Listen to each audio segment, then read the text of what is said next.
Boa tarde, meus amigos, boa tarde a todos. Nós estamos aqui na Sociedade de Estudos Espíritas Francisco de Assis, hoje, dia 12 de maio de 2023. Nesse horário, nós estudamos essa obra, Obsessão e Desobsessão, de Sueli Caldas Schubert.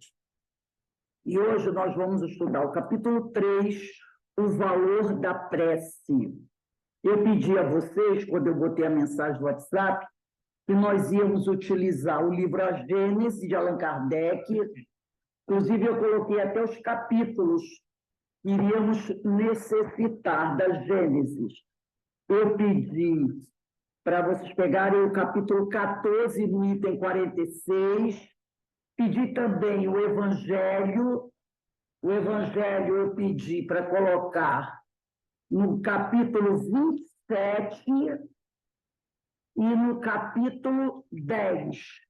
E também pedi o livro Qualidade na Prática Mediúnica, que vamos começar a estudar. A estudar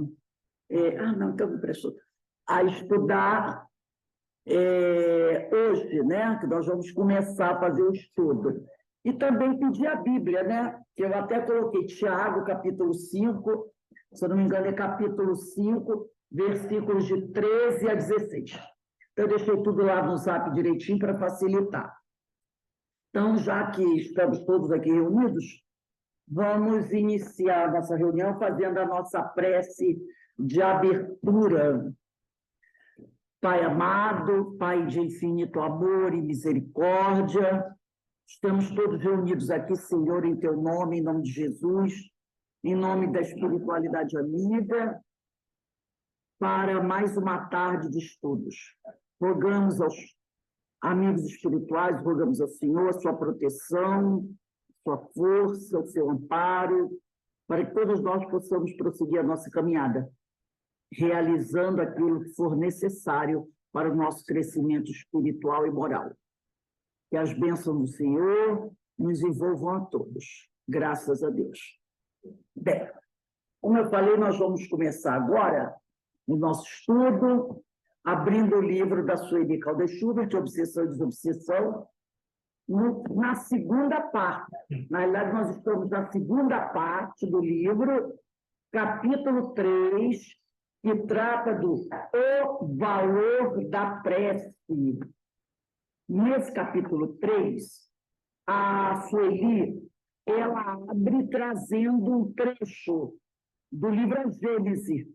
Mas aí, o que eu fiz? Eu sempre gosto de dar uma olhadinha para poder ver se tem algo mais além do que ela colocou aqui.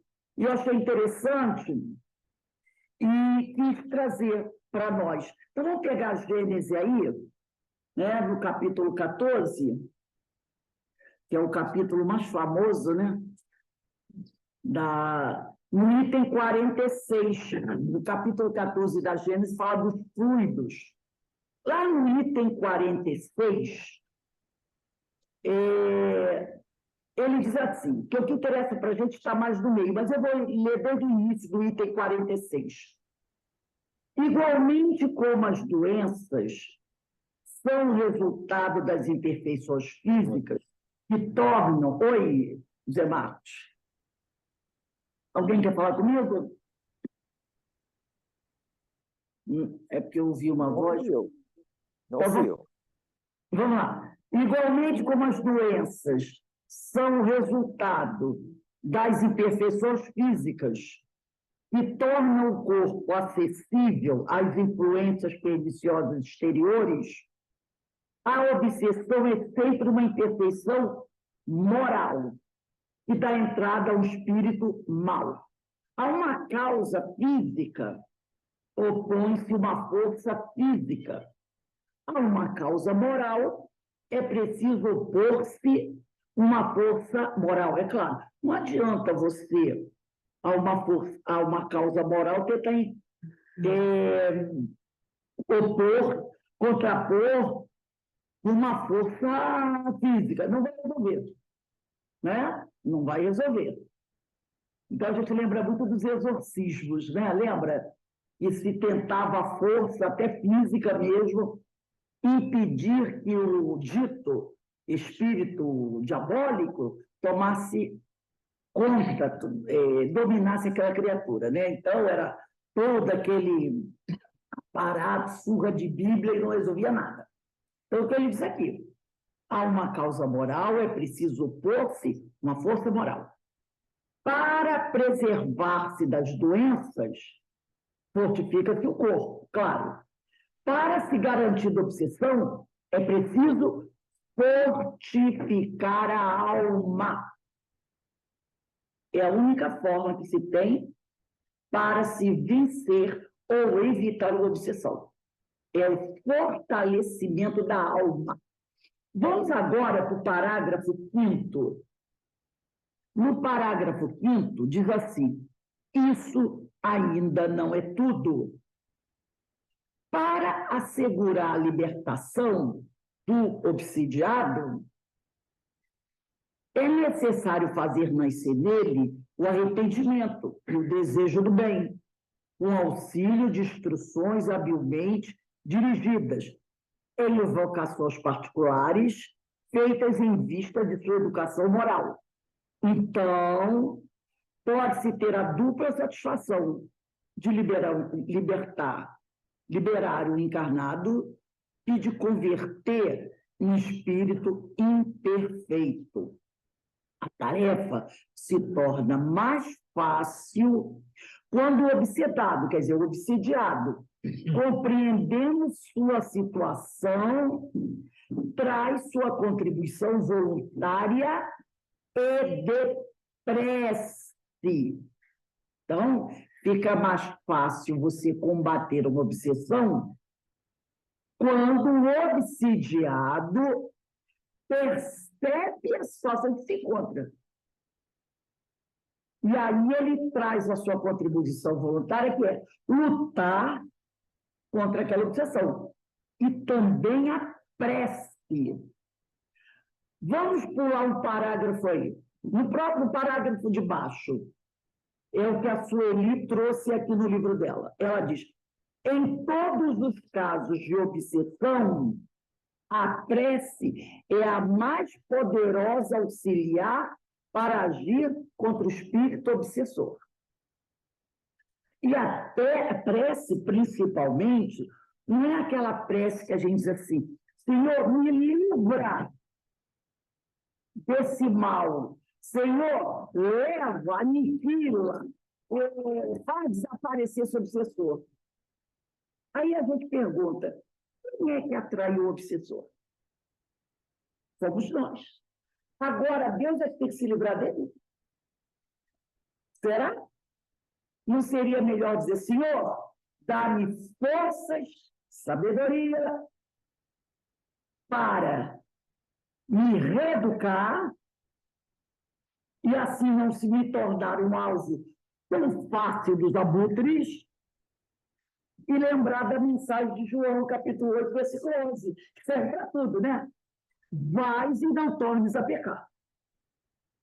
Então, muda, a coisa muda de figura, porque a nossa prece é sempre assim: Senhor, me livra desse mal.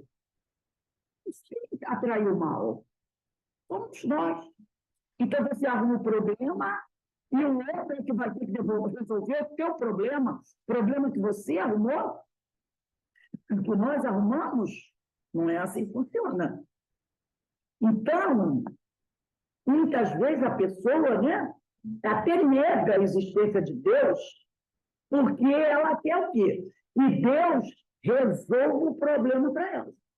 Senhor, acaba com isso, tira esse mal de mim.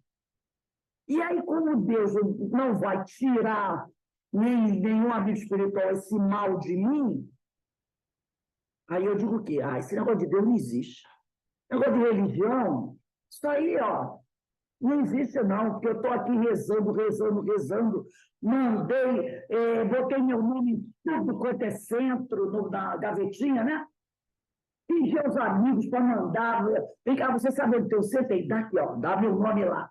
Aí você distribui o nome para tudo quanto é lugar. Se você é de outra religião, se você é católico, você manda rezar 10 missas.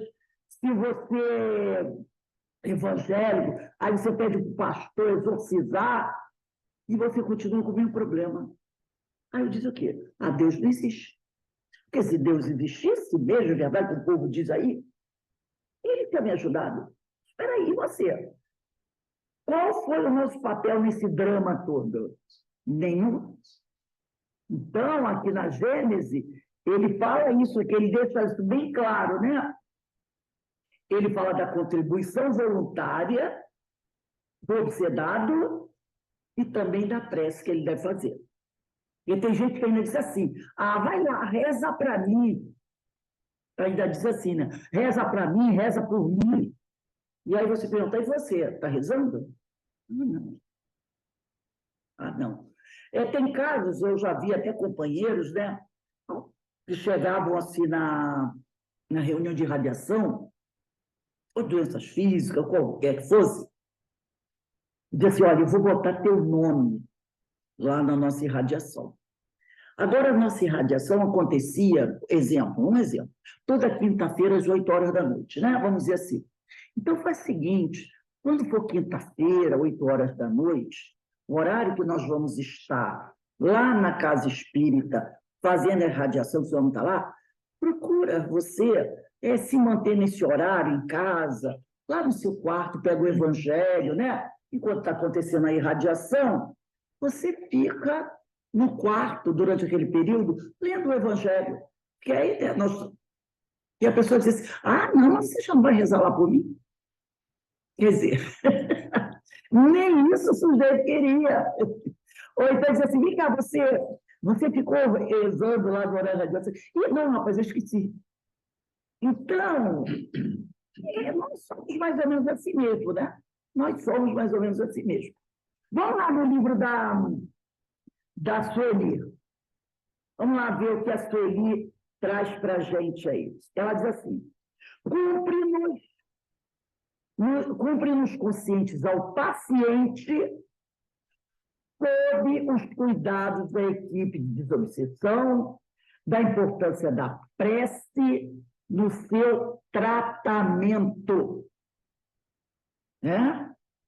Então, olha só, cumpre-nos conscientes ao paciente sobre os cuidados da equipe da desobsessão, da importância da prece no seu tratamento. Então, se a pessoa procura lá, Casa Espírita, bota o nomezinho dela lá, é porque ela sabe que vai ter ali. Então, de repente, a equipe avisa, olha, fulano, seja bom, né? Se vai ter a reunião de desobsessão sexta-feira, se você colocou o nomezinho lá, procura sexta-feira desse horário, ficar ali separado, faz um culto do lar, alguma coisa assim para potencializar esse negócio aí. Aí ela diz aqui, não raro, as pessoas interessadas, diretamente ligadas ao obsidiado, e até ele mesmo, acreditam que as preces devem ser feitas no centro espírita pelo seu presidente, pelos médios, pelos integrantes do trabalho, enfim, por todos, menos por eles próprios. Então, já que eu coloquei meu nome lá no centro, o pessoal do centro seguir, reza o presidente, reza os médios, reza o psicofônico, o doutrinador, a equipe espiritual reduziu. Meu nome já está lá. Muitos se julgam incapazes de orar, ou acham que suas preces não têm a eficácia que almejam. Não é prece, muitos acham que a prece deles é fraca. Entregando essa responsabilidade àqueles que, no seu modo de entender, estão mais bem qualificados. Então, eu mandei a Aninha levar o meu nome lá para a Casa Espírita. A Aninha tem cara de que reza forte. Então, a Aninha vai rezar forte, vai chamar os amigos espirituais, Jesus Gonçalves, todo mundo, que a minha prece, a minha reza é fraca. Então, a Aninha vai resolver o meu problema lá. Vai resolver o meu problema lá. E daqui a 2 dias eu vou perguntar para ela, e a Aninha aí, já como é que foi? Rezou forte? Já tem resposta? Já está tudo bem? Aí ele diz aqui, essas pessoas não têm o hábito da oração. não acostumaram a elevar o pensamento a Deus e acham difícil concentrar-se, ainda que por breves minutos, para suplicar ou agradecer as bênçãos do Pai do céu. Então, a pessoa está interessada, né? Ela quer se livrar do problema. Agora, contribuir para resolver o problema, ela não quer. Aí eu me lembro daquela mensagem da Joana de Ângeles, porque todos nós espíritas, né, sabemos a importância do culto do evangelho no lar, que saneia o ambiente, fortalece a família, a gente sabe tudo isso, né? E a Joana diz assim: se nós sabemos que fazer o culto do evangelho no lar uma vez por semana é bom, imagine se nós fizéssemos todos os dias. Então, a gente para pensar o seguinte: um culto do evangelho no lar tem que levar de 15, 20 minutos no máximo, né? Se a gente pudesse, todos os dias, disponibilizar 10 minutos no mesmo dia, todo dia no mesmo horário. Então, eu vou fazer um culto no lar todos os dias, às 8 horas da manhã. Sozinho mesmo, na minha casa. Na realidade, a gente nunca está sozinho, né? Eu vou abrir lá meu evangelho, fazer uma prece, abrir meu evangelho, vou ler um parágrafo, um item, vou fazer uma reflexão sobre aquilo, de preferência até em voz alta, né? No meu quarto, o pessoal pode chamar de maluco, mas não interessa. Eu leio lá o evangelho em voz alta, faço uma interpretação de texto do evangelho. O que aquela mensagem está querendo significar para mim? Depois eu faço o apreciamento, deixo o copinho d'água lá. Se nós fizéssemos isso todos os dias de Joana, naquele mesmo horário, que é o culto do evangelho lá, ela disse: se uma vez por semana é bom, imagine se nós fizéssemos todos os dias. E eu pergunto, sinceramente, atrapalharia a nossa vida em alguma coisa 15 minutos todos os dias? Fazendo a conexão com o alto, com o divino? Não é? Quando você tem uma infecção e o médico diz assim: vai tomar um antibiótico ou um anti-inflamatório durante 10 dias, 3 vezes por semana. Quando a coisa está feia, e o antibiótico a gente sabe que tem que ser até o horário. Mas a gente não toma. Estou com uma infecção braba, estou com uma garganta inflamada, estou com um problema grave. Você não toma o antibiótico no horário certo? 3 vezes por dia? De 8 horas? Ou de 6 horas, seja lá o remédio que for? A gente não toma? Atrapalha a nossa vida? Claro que não. Então, a solução, a espiritualidade já deu. A Joana apenas fez esse comentário. Ela não disse faça, ela disse: se fazer o culto uma vez por semana é bom, imagine se nós fizéssemos todos os dias. Ela deu aquela sugestão. Não é nada absurdo o que ela pediu, né? Se ela dissesse assim: fazer um culto do lar de 3 em 3 horas, então ela falou: todos os dias, 10 minutinhos. Então, como a Sueli diz aqui, né? Muitos se julgam incapazes de orar ou acham que suas preces não têm eficácia que almejam, entregando suas responsabilidades àqueles que, no seu modo de entender, estão mais bem qualificados. Essas pessoas não têm o hábito da oração, não acostumaram a elevar o pensamento a Deus e acham difícil concentrar-se, ainda que por breves minutos, para suplicar ou agradecer as bênçãos do Pai. Porque não é só pedir, né, gente? Nós também temos que aprender a agradecer. Ou foram habituados às preces decoradas, que consistem num simples balbuciar de palavras, que não brotam do coração, falam, suplicam maquinalmente e têm longe o pensamento. Então, já decorou, chega ali para né? Quando reclamam favores absurdos, que atendem apenas às coisas materiais ou a interesses que nem sempre representam o melhor.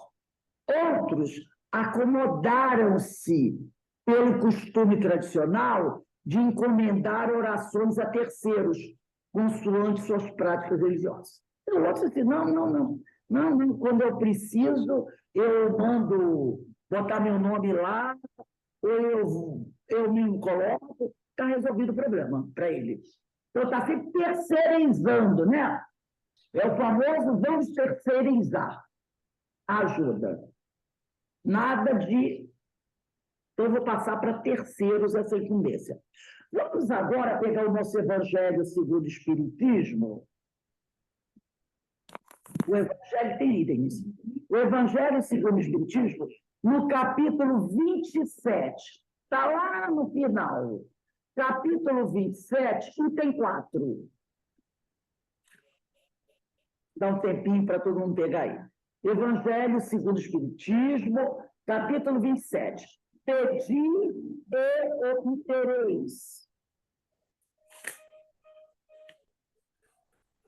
Item 4. Está aí. Item 4. Virou do lado. Vamos lá. Capítulo 27, item 4.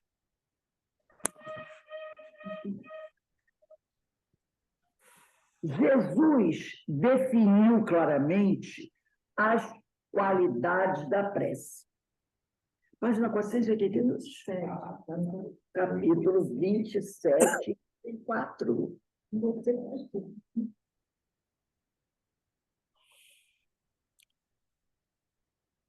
Jesus definiu claramente as qualidades da prece.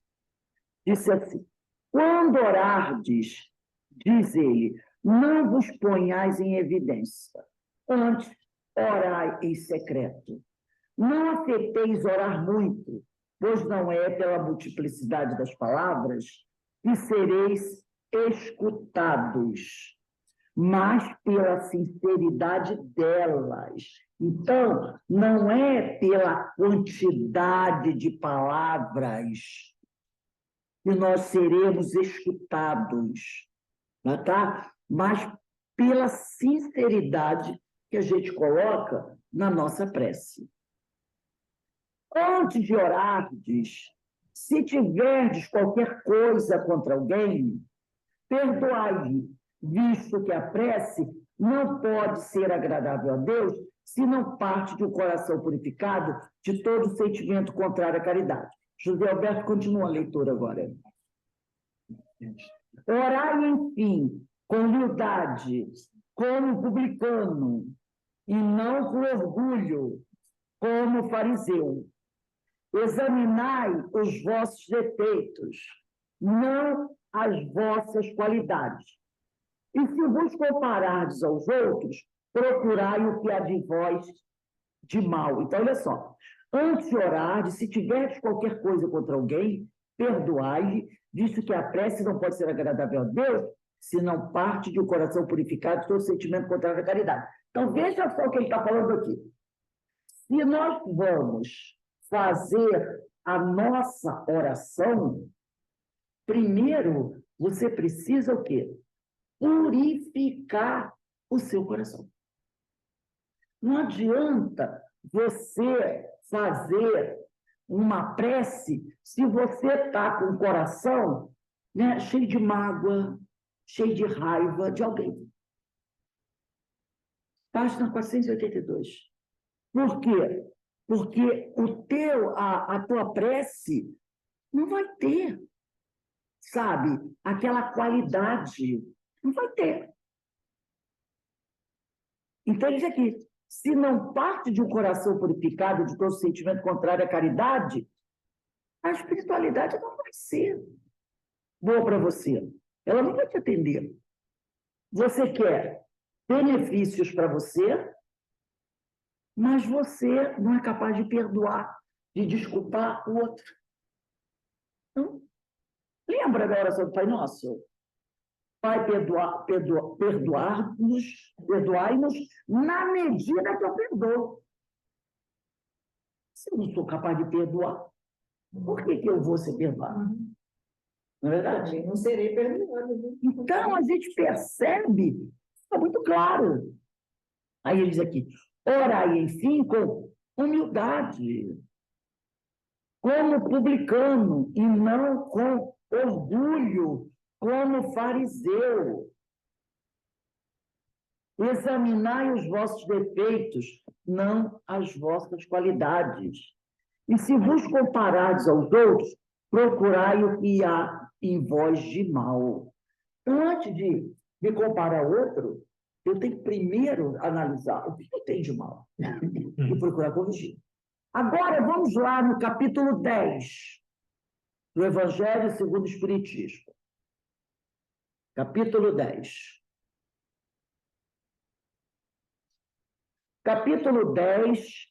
Bem-aventurados os que são misericordiosos. Item 7, o sacrifício, deixa eu marcar. O sacrifício mais agradável a Deus. Página 210.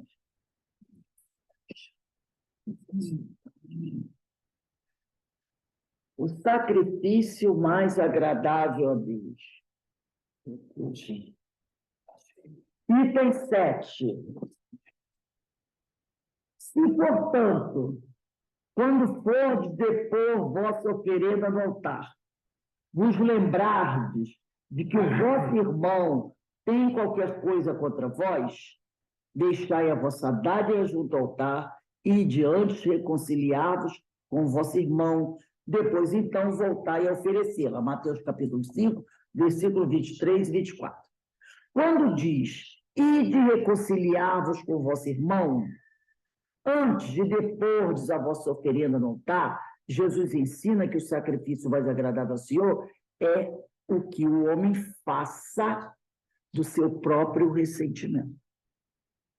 E antes de se apresentar para ser por ele perdoado, precisa o homem haver perdoado e reparado o agravo que tenha feito a algum de seus irmãos. Só então a sua oferenda será bem aceita, porque virá de um coração expungido de todo e qualquer pensamento mau. Então, ele dá para a gente aqui toda a orientação necessária, deixa o evangelho aí, está aberto, porque ele dá para a gente toda a orientação necessária. Como a gente deve orar, como a gente deve fazer a nossa ligação com o alto. E sempre lembrando que a nossa ligação tem que ser com o alto, não com baixo. Porque a gente se liga muito com a parte baixa, né? Mas, na realidade, a gente tem que estar sempre procurando se ligar cada vez mais com o alto. Voltando aqui a Sueli. O Espiritismo, como verdadeira escola de fé... Oi? Oi? Eu só queria, a título de enriquecimento, Pode falar. aqui no meu livro do Evangelho, lá naquela primeira parte do capítulo 27, tinha uma recomendação de a gente ler a questão 658. Eu vou só dar o título e você depois vê aí. Agrada a Deus a prece? Eu vou pegar aqui o livro dos Espíritos, peraí. Questão 658. Vamos lá. 658. Opa, já achei aqui. Lê para a gente aí, Zemar. É do parte 3ª, capítulo 2 da Lei de Adoração, a prece. Lê para a gente a pergunta e a resposta. Agrada a Deus a prece? A prece é sempre agradável a Deus, quando ditada pelo coração, pois para ele a intenção é tudo. A intenção é tudo. Bem grifado isso aqui. Assim, preferível lhe é a prece do íntimo à prece lida. Por muito belo que seja, se for lida com mais com os lábios do que com o coração.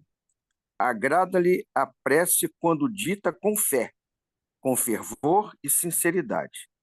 Mas não creiais que o toque a do homem fútil, orgulhoso e egoísta. a menos que signifique de sua parte um ato de sincero arrependimento e de verdadeira humildade. Aí eu vou pedir até para Denise. Denise, você está com o Livro dos Espíritos aí? Não, eu vou ler aqui, deixa. A 659. Qual o caráter geral da prece?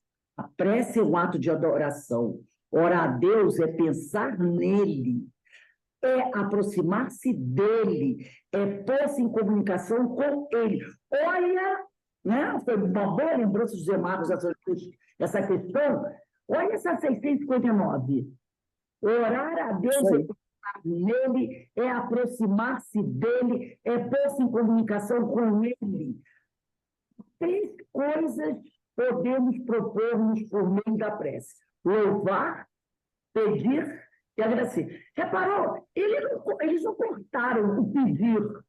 Eles não cortaram. Não era só louvar e agradecer. Não, eles colocaram aqui: louvar. Pai nosso que estás no céu, santificado seja o vosso nome. Eu estou louvando ao Senhor. Pedir, pede, Jesus diz: pede ao Senhor. E agradecer, como nós vimos no Evangelho. E depois da 660, ele diz: a prece torna melhor o homem. E eles dizem: sim, porquanto aquele que ora com fervor e confiança se faz mais forte contra as tentações do mal. Porque a gente rapidamente se deixa envolver pelo mal, né? E Deus envia bons espíritos para assisti-lo. Um socorro que jamais se lhe recusa, quando pedido com sinceridade. Aí a letra A. Como é que certas pessoas que oram muito são, não obstante, de mau caráter, coisas invejosas, impertinentes, carentes de benevolência e de indulgência, e até algumas vezes viciosas? O essencial não é orar muito, mas orar bem. Porque a pergunta foi: como é que certas pessoas que oram muito, né, são pessoas cheias de problemas? Essas pessoas supõem que todo mérito está na longura da prece e fecham os olhos para os seus próprios defeitos. Fazem da prece uma ocupação, emprego do tempo, nunca, porém, um estudo de si mesmas. A ineficácia em tais casos não é do remédio, sim da maneira por que o aplicam, né? E aí vai, né? A pergunta 661, se a gente toma pé no passo. Essa é ótima. 661 é boa também. Lê aí para a gente, Zé Marco, a 661. Essa aí estava no meu livro, estava ligada ao capítulo 10 que você leu agora, estava lá nele, nessa daí. Então vamos lá. Poderemos utilmente pedir a Deus que perdoe as nossas faltas? Deus sabe discernir o bem do mal. A prece não esconde as faltas. Aquele que a Deus pede perdão de suas faltas só obtém mudando de proceder. As boas ações são a melhor prece. Por isso que os atos valem mais do que palavras. Então, quando ele diz aqui: aquele que a Deus pede perdão de suas faltas só obtém o perdão mudando de proceder, mudando a comida. Não é? Eu digo: Senhor, me perdoe. Mas se eu continuar agindo da mesma maneira, eu não vou conseguir esse perdão. Olha como essa aqui, e aí vai 662, como são importantes essas questões do Livro dos Espíritos. E muito claras, muito objetivas, né? Não dá para ninguém dizer: não entendi o que quis dizer. Bem claro, bem objetivo. Obrigado, Pedro. Contribuição valiosa. Vamos lá. Olha só, mais uma coisinha só. E essa questão 661 já vai de encontro ao próximo item da Sueli, que é a necessidade de reforma. Olha só, o Espiritismo, como verdadeira escola de fé, veio ensinar tudo isso ao ser humano. Veio para relembrar as lições primeiras que o homem olvidou, quer dizer, que o homem esqueceu. Aquelas mais simples e puras, até as mais altas noções que envolvem os problemas do ser, que falam da sua anterioridade ao berço e de sua continuidade como imortal que é. A doutrina espírita apresenta-se assim à humanidade como um curso mais completo de conhecimento de que se tem notícia, onde nos matriculamos nas primeiras letras e gradativamente nos encaminhamos à Universidade do Espírito. Um curso que não tem fim, um curso para todos sempre, que prossegue com o ser na eternidade e é inerente por representar a evolução. Aprender a orar, noções de como conversar com o amigo divino, lição de como se entregar a ele pela prece nascida do sentimento mais puro, isso também é tarefa que nos cabe desincumbir junto a esses irmãos carentes de entendimento. Falar da importância e do valor da oração, levar as pessoas a entender que elas têm capacidade e possuem recursos interiores, se acionados, lhes possibilitarão a sintonia com o alto. Vamos lá no Evangelho, capítulo 27. Voltando ao capítulo 27, lá no final do Evangelho, capítulo 27, final do Evangelho. Procura aí. Vamos lá. Capítulo 27, item 5.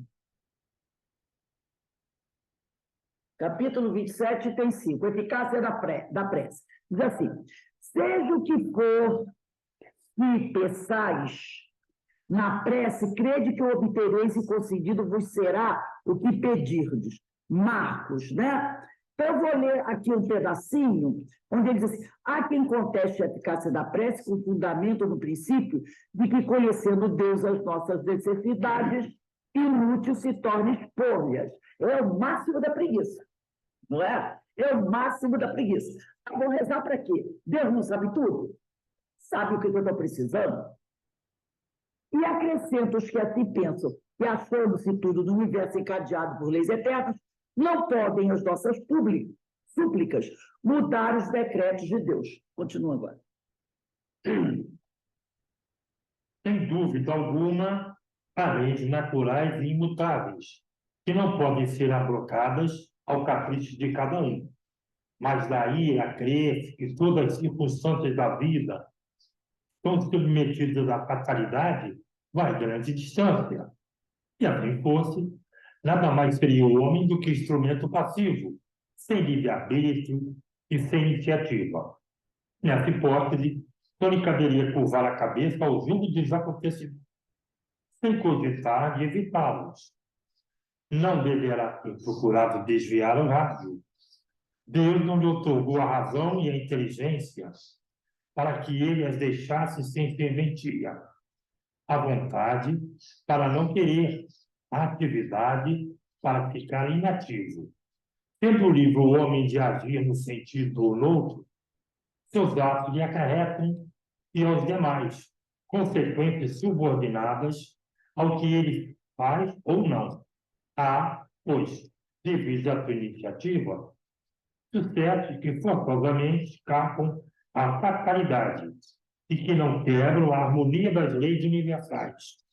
Do mesmo modo, se o avanço ou o atraso do ponteiro do relógio não anula a lei do movimento, sob o qual se funda o mecanismo. Possível é, portanto, que Deus atenda a certos pedidos, sem perturbar a imutabilidade das leis que regem o conjunto, subordinada sempre essa anuência à sua vontade. Vera, lê para a gente o primeiro parágrafo do item 7.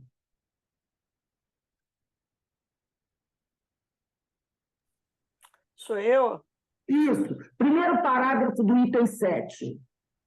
Aqui do Evangelho, né? Dessa máxima, concedido vos será o que quer que pedirdes pela prece. Fora ilógico deduzir que basta pedir para obter, e fora injusto acusar a providência, se não acede a toda súplica que se lhe faça, uma vez que ela sabe, melhor do que nós, o que é para nosso bem. É como procede um pai criterioso que recusa ao filho o que seja contrário aos seus interesses. Em geral, o homem apenas vê o presente. Ora, se o sofrimento é de utilidade para a sua felicidade futura. Deus o deixará sofrer, como o cirurgião deixa que o doente sofra as dores de uma operação que lhe trará a cura. Roberto, lê o segundo parágrafo.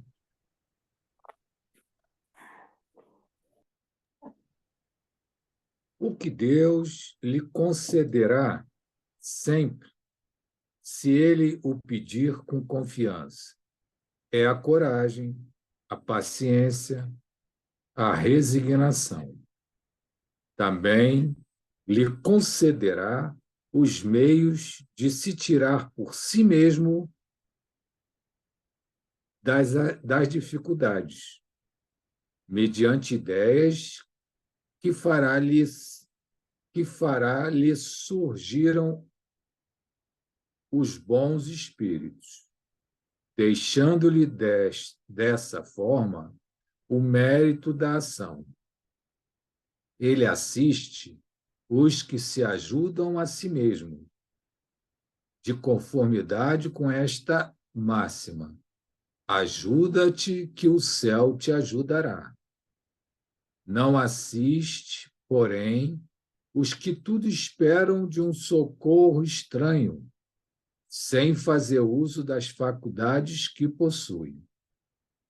Entretanto, as mais das vezes, o homem quer é ser socorrido por milagre, sem despender o mínimo esforço.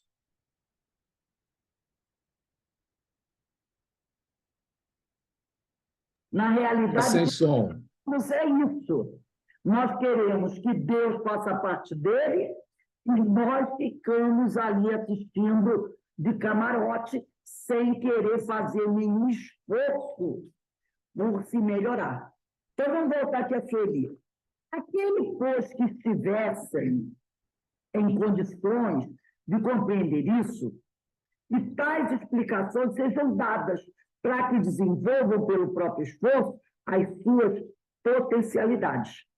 Não lhes neguemos, porém, a nossa cooperação, visto que seria faltar com a caridade, consoante o que nos aconselha o apóstolo Tiago. Aí lá, né, eu coloquei no Evangelho ali, pedi até, coloquei lá no apoio, o apóstolo Tiago, né, está lá, já no final da Bíblia, nas cartas, Tiago, capítulo 5, versículo de 13 a 16.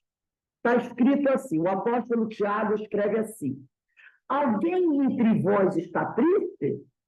Reze. Está alegre? Cante. Está alguém enfermo? Chame o sacerdote da igreja e esses façam oração sobre ele, ungindo com óleo em nome do Senhor. A oração da fé salvará o enfermo e o Senhor o restabelecerá. Se ele cometeu pecados, lhe serão perdoados. Confessai os vossos pecados uns aos outros e orai uns pelos outros para seres curados. A oração do justo tem grande eficácia. Então, olha só, como na Bíblia, ele chama a atenção para você fazer a oração por você e também fazer pelo outro. Então, foi o que ele colocou aqui. Orai uns pelos outros, a fim de que sareis, porque a prece da alma justa muito pode em seus efeitos. Orar em benefício dos nossos irmãos que passam por provações e que nos solicitam prece é um dever de solidariedade e amor. Orientemos as pessoas que nos solicitarem preces para que no mesmo dia, horário da reunião, em seus lares, façam a leitura de um trecho de um Evangelho segundo o Espiritismo.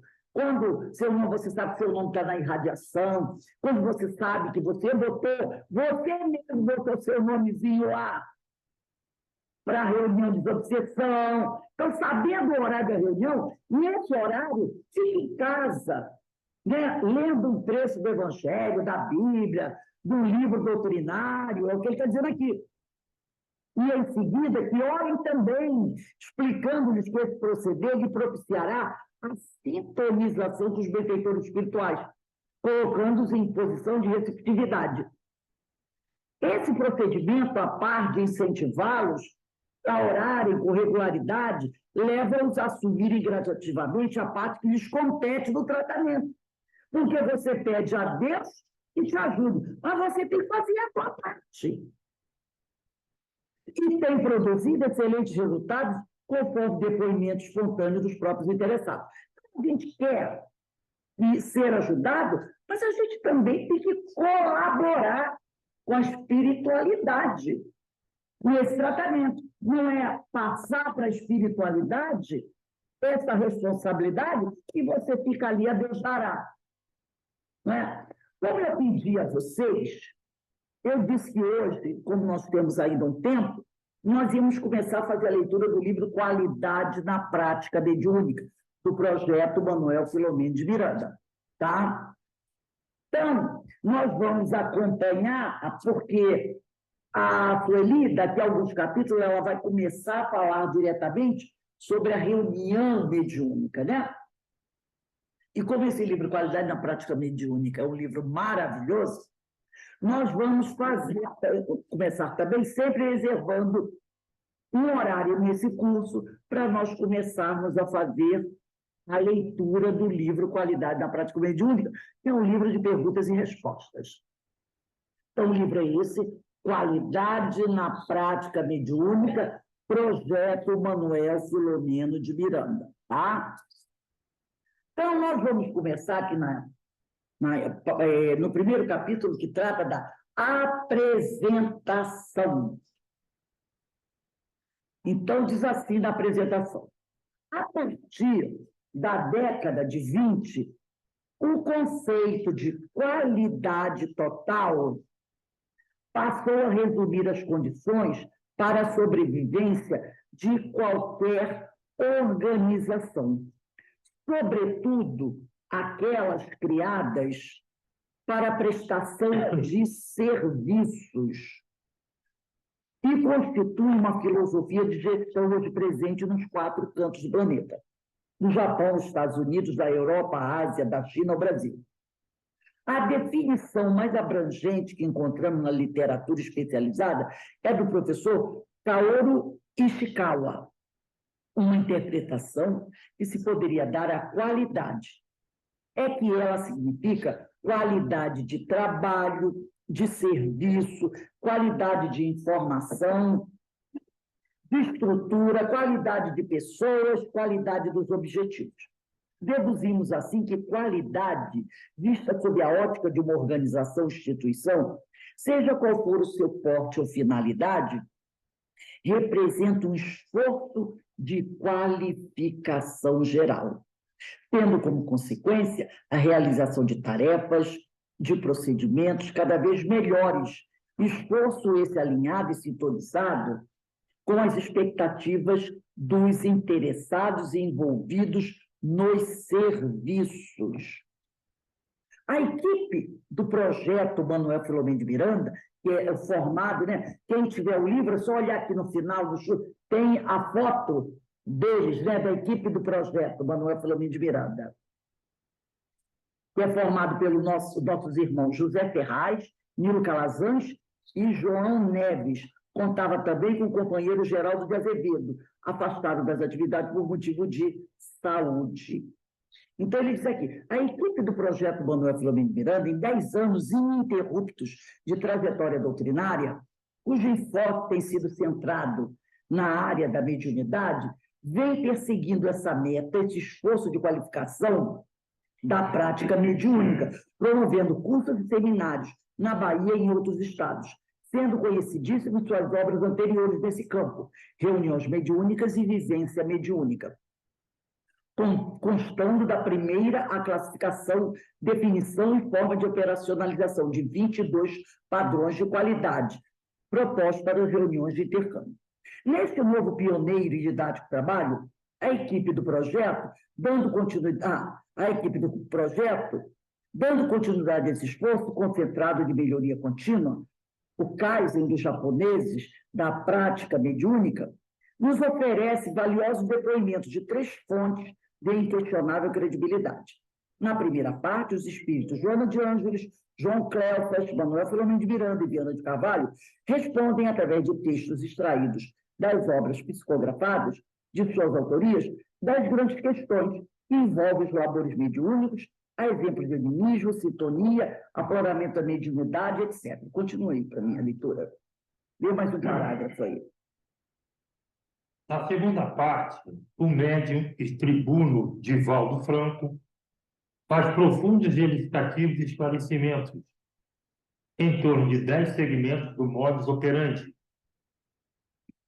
Médico único, aos quais, em sua maioria, quando não desenvolvidos, observados com visão qualitativa, são causadores de comportamentos ou experimentações esdrúxulas, não sintonizadas com as recomendações de Allan Kardec. Aquelas constantes, sobretudo, de O Livro dos Médiuns, como todos nós sabemos, Divaldo e Chico Xavier, são modelos de exercício da mediunidade com Jesus, alicerçado na prática constante do bem. No caso de Divaldo, suas opiniões, suas orientações, todas as diretrizes de segurança que nos oferece, nas suas respostas sempre judiciosas, prudentes e, sobretudo, educativas, estão respaldadas por mais de meio século de dedicação ao próximo, de prática mediúnica, eficiente e eficaz, confirmado em mais de uma centena de obras psicografadas, ininterruptamente, sem férias, sem descanso e com extrema fidelidade ao pensamento de Jesus e do codificador. Conquistou, desta forma, o credenciamento da mediunidade com a excelência da qualidade. Então, a gente vê aí que é muito trabalho, estudo e esforço, né? Denise, lê 2 parágrafos aí.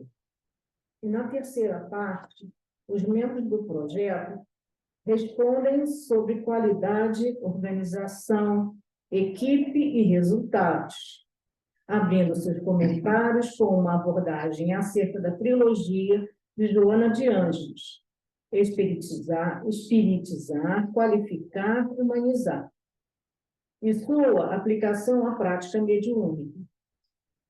Editado e lançado a público em 15 de janeiro de 1861, o Livro dos Médiuns, esse atualizadíssimo livro da codificação, que recebeu de Kardec o sobretítulo de Espiritismo Experimental e o subtítulo de Guia dos Médiuns e dos Evocadores, já continha, no terceiro quartel do século XIX, os sinais precursores da importância da qualidade nas atividades espíritas. Agora, nós vamos ler um trecho. Quem tiver um lapisinho, tiver um livro, aproveita para fazer umas anotações que serão necessárias, até para que mais tarde, se a pessoa quiser, ela fizer a consulta ao livro, vai facilitar, tá? Aí ele diz aqui, na introdução do Livro dos Médiuns, tá? Então, na introdução do Livro dos Médiuns, ele botou só na introdução, então bota assim, Livro dos Médiuns, final do 5º parágrafo, tá assim, dirigimos-nos aos que veem no Espiritismo o objetivo sério, e lhes compreendem toda a gravidade e não fazem das comunicações, como de invisível, um passatempo. Aí depois ele vai dizer assim, no capítulo 29 das reuniões e das sociedades espíritas. Aí está lá. O que ele vai escrever agora está na questão 327, segundo parágrafo. Então está aqui, ó. Em cima do não basta, você bota assim, questão 327, segundo parágrafo. Não basta, porém, que se evoquem bons espíritos. É preciso, como condição expressa, que os assistentes estejam em condições propícias para que eles assintam em vir. Então, não adianta você evocar. Eu quero o doutor Bezerra de Menezes aqui, não é? Eu quero a equipe de Manuel Filomeno de Miranda. Não adianta evocar bons espíritos. é preciso, como condição expressa, que os assistentes estejam em condições propícias para que os espíritos evocados concordem em vir. Isso está na questão 327, segundo parágrafo. Embaixo, questão 329, quarto parágrafo. Questão 329, quarto parágrafo. Tudo isso do Livro dos Médiuns, tá? Todo médium que sinceramente deseje não ser joguete da mentira deve, portanto, procurar produzir em reuniões sérias. Depois questão 339, 339, primeiro parágrafo. Visto ser necessário evitar toda causa de perturbação e de distração, uma sociedade espírita deve, ao organizar-se, dar toda atenção às medidas apropriadas. As sociedades regularmente constituídas exigem organização mais completa. A melhor será que tenha menos complicada entrosagem. Agora é a questão 331, 331, último parágrafo. Toda reunião espírita deve, pois, tender para a maior homogeneidade possível. Está entendido que falamos em que se deseja chegar a resultados sérios e verdadeiramente úteis. Se o que se quer é apenas obter comunicações, sejam estas quais forem, sem nenhuma atenção à qualidade dos que as deem, evidentemente desnecessárias, se tornam todas essas precauções. Mas então ninguém tem que se queixar da qualidade do produto. Né? Então é muito interessante aqui.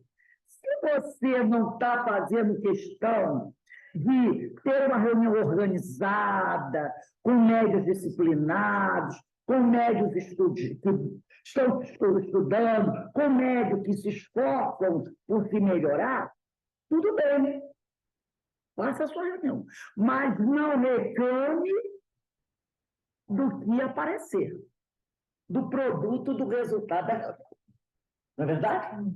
Se você não toma cuidado com a tua casa, não, eu quero que minha casa fique de portas abertas, pode entrar todo mundo. Quem quiser, a hora que quiser, tudo bem, mas não reclama depois da bagunça. É isso que ele está querendo dizer. Tá? A filosofia da qualidade total conquistou o mundo do século XX e, certamente, projetar-se-á para o terceiro milênio, como poderoso instrumento de refinamento no desenvolvimento das atividades humanas.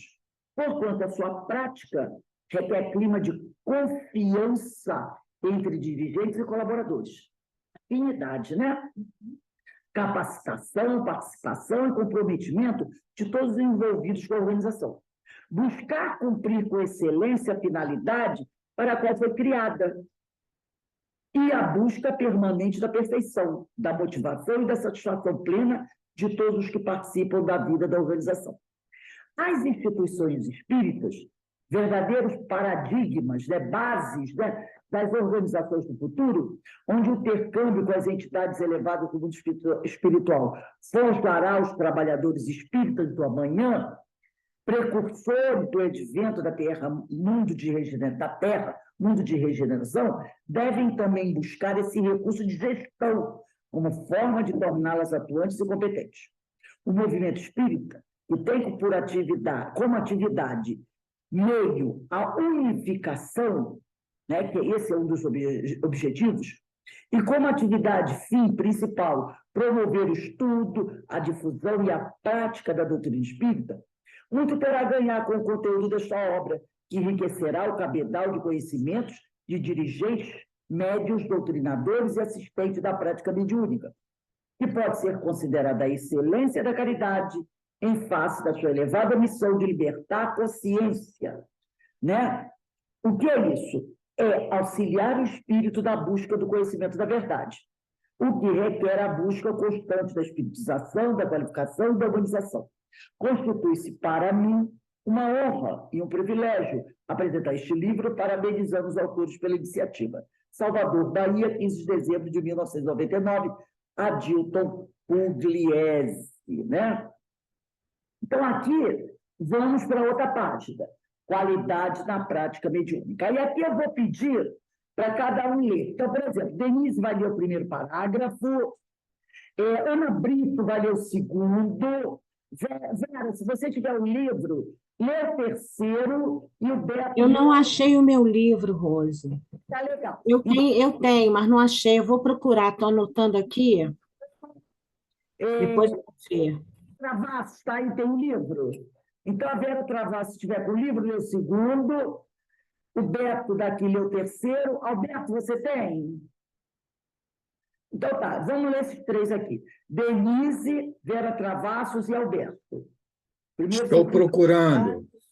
O exercício saudável da mediunidade exige um conjunto de fatores que no centro espírita se encontram à disposição dos interessados, desde que o programa aí desenvolvido esteja fundamentado com rigor nos postulados exarados na codificação kardeciana.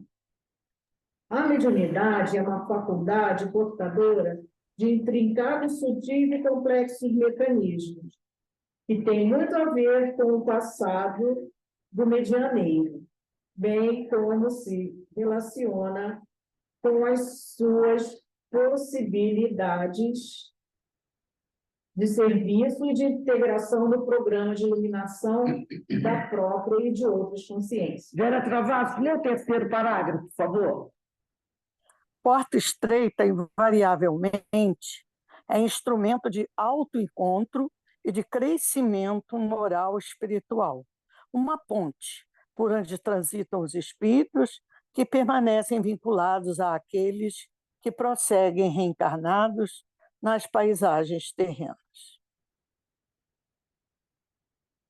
A escola educativa é a oficina de trabalho onde o amor e o conhecimento orientam as vidas no rumo da autoconsciência. Aí devem estar as possibilidades para que se adquira qualidade na prática mediúnica. O médium é, essencialmente, um espírito em prova, resgatando equívocos e débitos que lhe ficaram na retaguarda moral. Apresenta da faculdade, não lhe concede qualquer tipo de privilégio ou destaque na comunidade, não devendo constituir-lhe motivo de orgulho ou de ostentação, antes sendo-lhe um especial instrumento para nos ajudar na reparação de dívidas e adquirir equilíbrio espiritual. José Marcos, lê 2 parágrafos para a gente. Ô, Rose, eu estou sem livro aqui, tá? Então tá legal. Eu vou ler aqui. Mesmo quando o fenômeno se lhe apresenta ostensivo, isso não significa destinação para ser missionário de um para outro momento. Quer dizer, quando o médium mesmo tem essa mediunidade ostensiva, isso não significa que ele eu tenho mediunidade ostensiva, eu sou missionário. O mediunato é adquirido... Tira o som, por favor. Tira o som. O mediunato... Põe fone. O mediunato é adquirido mediante sacrifício pessoal e muita renúncia. É aí que vem o mediunato. É a partir do sacrifício e da renúncia, e não da sua mediunidade ostensiva. Eu tenho mediunidade ostensiva, então eu sou eu tenho mediunato, né? Eu sou missionário, nada disso. O mediunato é adquirido mediante sacrifício pessoal e muita renúncia. Trabalho incessante e humildade no desempenho das tarefas que lhe dizem respeito. A prática mediúnica, por consequência, deve ser realizada com seriedade, elevação e siso, quer dizer, responsabilidade, seguindo-se à risca as diretrizes estabelecidas em O Livro dos Médiuns, de Allan Kardec. E a contribuição complementar, quer dizer, ele está querendo as obras subsidiárias, as obras auxiliares, né? Que vêm sendo apresentadas após a codificação por estudiosos encarnados, como André Luiz, Emmanuel, por aí, né? Através do Chico Xavier, claro. E Conde do Amaral Pereira, né? E pelos espíritos encarregados de manter a obra conforme se encontra consolidada na doutrina espírita. Por isso, saudamos este livro um trabalho cuidadoso e responsável, rico de informações e de conteúdos bem definidos, portador de valiosa contribuição para auxiliar a prática mediúnica, a ser cada vez mais eficiente, equilibrada e portadora de qualidade. Salvador, 2 de março de 2000, Manuel Filomeno de Miranda. Né? Então, essa introdução, qualidade na prática mediúnica, do Manuel Filomeno de Miranda. Página psicografada pelo médium Divaldo Pereira Franco, na noite de 2 de março de 2000, em Salvador, Bahia. Então, na semana que vem, nós vamos começar a ler as perguntas e analisar as respostas. E vai começar pelo afloramento. Eu espero que quem tiver o livro, né? Esse livro é muito bom, e vai nos ajudar muito, principalmente quem trabalha na área mediúnica, tá? Então, meus irmãos, nós vamos encerrando agora o nosso estudo da noite de hoje, tá? Então, nós sempre vamos fazer assim, a gente faz o livro, o estudo da Sueli Caldas Schubert, e deixa uma parte reservada para começar estudando o livro Qualidade da Prática Mediúnica. Então, nós vamos encerrar agora a nossa reunião, vamos agradecer a Deus, vamos agradecer a Jesus a oportunidade que nos concedeu. Alberto, você pode, por favor, fazer a prece de encerramento para todos nós? Não me distrata nada. Faz aí. Faz aí a prece para a gente, Alberto.